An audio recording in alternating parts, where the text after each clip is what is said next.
Yo, what's up, y'all? I want to do a quick video today, man. For anybody that's into these cars, these Fox bodies, and really even small block Fords, you know, I just wanted to kind of walk through what it would take to go from something like a stock 302 to a 306, or even a 302 with some heads and cams, stuff like that. So let's get to it. Today we'll be using Mustang Sally. Quick rundown on Sally. It's stock, completely stock, but it's got an E-cam in it. So it's safe to say that this car is still making somewhere close to the 225 to the crank. Now, this car does have a 327 rear gear. It's a little bit peppy per se, but you know, it's engine wise, it's still close to stock. This is the car that we are comparing Sally to.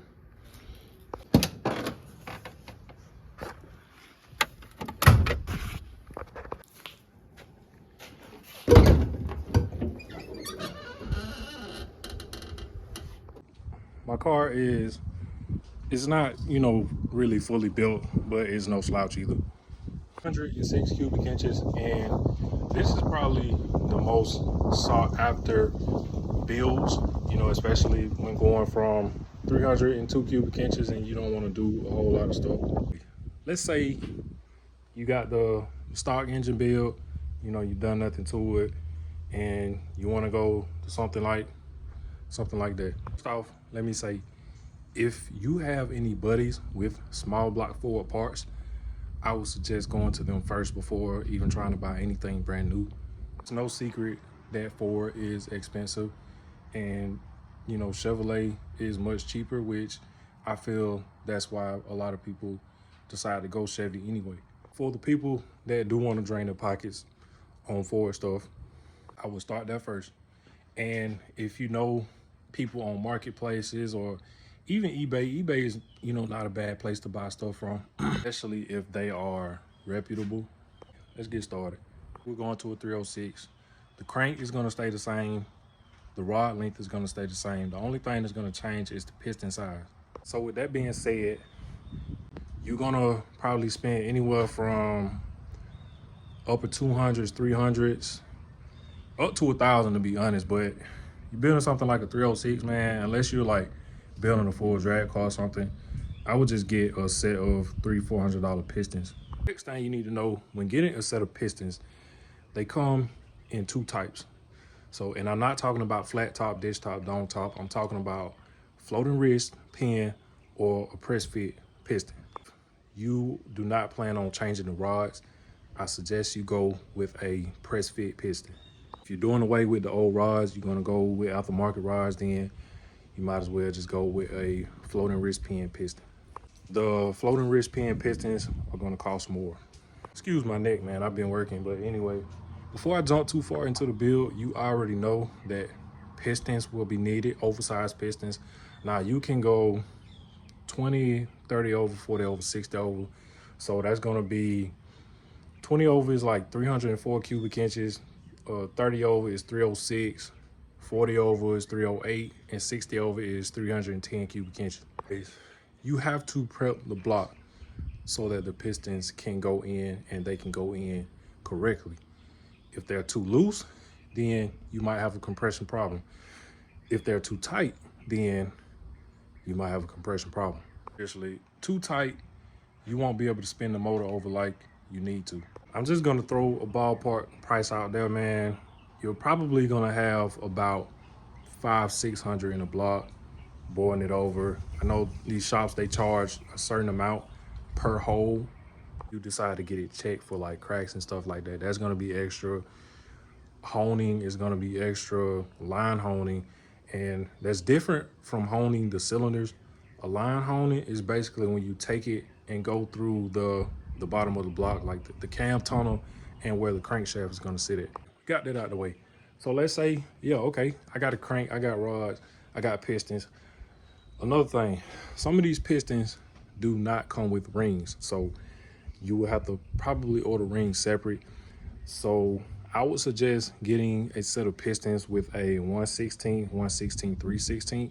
But these 302s, I think they come with like 5/64s, 5/64s, 3/16, something like that. Smaller the rings, or I should say the thinner the rings, then that basically frees up power. And it's not necessarily you making more horsepower, it's just freeing up what's already there. People say loose is fast. Okay, so the type of piston will depend on, you know, the style or setup you want to do with the car. So if you're going NA, just go flat top. Flat top pistons will do it every time. 2-valve release, try to get 2-valve release. The one with the 4-valve release, I mean, they're fine, but then you lose some compression right there with the 2 extra valve release. With the ones with the big valve release, of course, but then they make some with 4 small valve release. When you do this, you can't necessarily run a whole lot of camshaft, and not that you need it. It's just some people prefer that. You know, a lot of lift and stuff like that, high duration. It's not needed. This is basically what I did with my car, but I didn't need a whole lot of camshaft. This camshaft is a nitrous comp cam where the lift is like 565, 580. And I mean, it works good. Now, don't get me wrong. The only thing I probably would have did different, honestly, is tighten up on the load separation. The load separation on this camshaft is 114, but I could have also fixed that if I had advanced the cam to like 112, between 110 and 112 intake center line. You know, now not all camshafts are accurate, but for the ones that are, whatever your load separation is, if you're running that cam straight up, usually the intake center line is the same as the load separation. Okay, so if you're doing stuff like running boost, you know, a flat top is still fine, but I wouldn't go over 10-to-1 compression. And honestly, this is where I would stop giving advice on boosted stuff, because I'm not that advanced with it. But I do know you want to be somewhere between 8.5, 9.5. You can go up to 10, but you know, then you start running into problems like octane problems and stuff like that. We move away from the bottom end. Bearings. Crankshaft bearings, I like Cleveite and Molly. Then there's another one called King bearings. They're pretty good too. Actually, I think I'm currently running Cleveite, but I've run King bearings in the last motor that I had, and they work good. Pump, I would just get a standard pressure, you know, standard volume. Pretty much it for the bottom end, except, you know, you need a pan and a pickup tube and stuff like that. Other than that, that's gonna be it. And don't forget the rear main seal. Bottom end, pretty much done. As far as the top end goes, I know a lot of people wonder about head gasket thickness and stuff like that. Honestly, man, if you're running a flat top piston, 2 decent sized valve release, and a 56 cc head, I would say just go with a 27,000, especially if you're going NA. If I'm not mistaken, this is probably gonna put you somewhere around 10, between 10, 10.5, and I might be saying too much, but wait, you'll be fine, and you should still be able to run, well, you will be able to run pump gas. I'm just not sure what octane, maybe 87, 89. I probably would try 89 first. Some people don't know that is also dependent on how you degree your camshaft, how far you advance it or retard it. So basically, the more you advance it, you increase what you call the dynamic compression. And if you look that up, the higher the dynamic compression is, closer you get to not being able to run 93 pump gas. Wait, in my opinion, 27,000 is fine, especially something like the application I have. My cylinder heads have 61 cc chambers, flat top pistons. I think they're like -3 cc's. Okay, cylinder heads. So you have several options, even if you decide to stay with the stock E7 heads. But if not, you have GT40, GT40Ps. You have the eBay aluminum heads, basically the GT40 aluminum heads. I think there's something like 170 cc's. You also have the SVE heads from LMR. You have Trick Flow Twisted Wedge 170s. You have AFR 165, AFR 185s, Dart, Brodix. Let's just say you're going with the common head that most people are gonna go with. That's either a twisted wedge trick flow or an AFR 165 or 185. All right, now basically it would be safe to say that you have between a 9.5 to 10 to 1 compression motor. As for a top end, now I'm gonna say back in the day is not like that now, but Trick Flow made a top end kit where you only paid, correct me if I'm wrong, I think it was like $2,500 to $3,000 for a whole top end kit, cylinder heads, intakes, camshaft, all that stuff. You are gonna spend like $4 grand for all of that stuff. So basically twice what you would spend back in the day. On with that, all well and fine.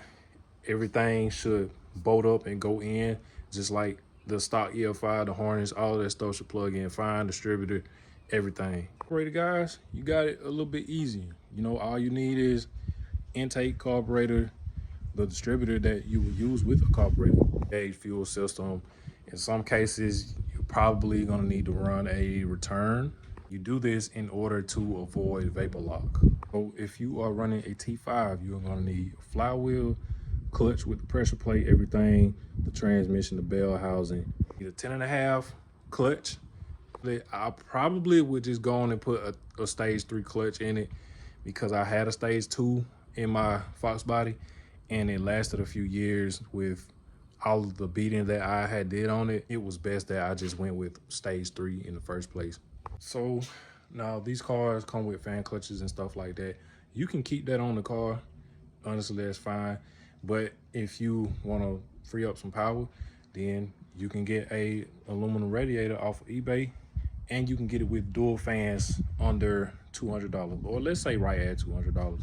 If you get dual fans, you are gonna need 2 relays. I think that's pretty much it for everything, man. That's pretty much what it's gonna take to put together something like a 306. If I'm being honest, this could cost you anywhere between $1,500 up to 5, 6, 7 grand.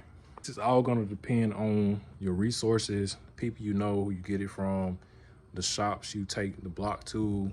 So I'm not gonna sit here and give a one price for everybody because not everybody knows how to do it. There's also people who has these resources and they don't have to pay what other people are gonna have to pay. You have these resources, let me say this again, I would suggest you use them. Anyway, man, that's gonna do it for this episode. I appreciate you all for watching. Thank you. Please subscribe. More content coming soon.